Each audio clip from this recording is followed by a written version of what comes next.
از تو آموختم حتی در سخت ترین شرایط امید را هرگز از یاد نبرم. یادم نمی رود چه شبها که تا صبح بر بالین من بوسه بر پیشانی تبدارم می زدی و چه روزها که با مهر مادرانه ات لقمه های عشق را در دهانم می گذاشتی.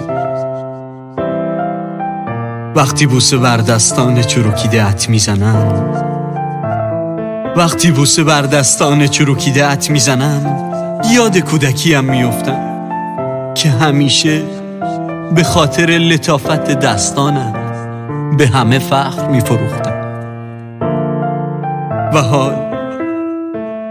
و حال به خاطر خشکی دستانم با افتخار می گویم که این دستان مادر من است که تمام زندگیش را پای من گذاشته و من با نوازش همین دستها بزرگ شدم و امروز با تمام وجودم میگویم مادرم، مدیون تمام مهربانی هایت هستم و کمی کوچکتر از آنچه که تو دوستم داری.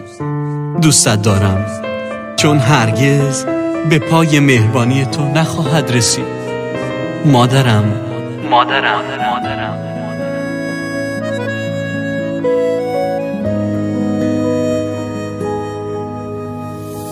مادرم سنگ صبور بیقراری های من،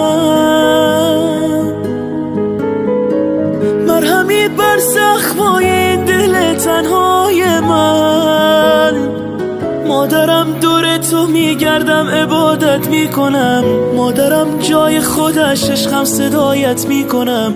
مادرم جانم فدای چهره معصوم تو، هرچه میخواهی بگو من نه نمیگویم به تو.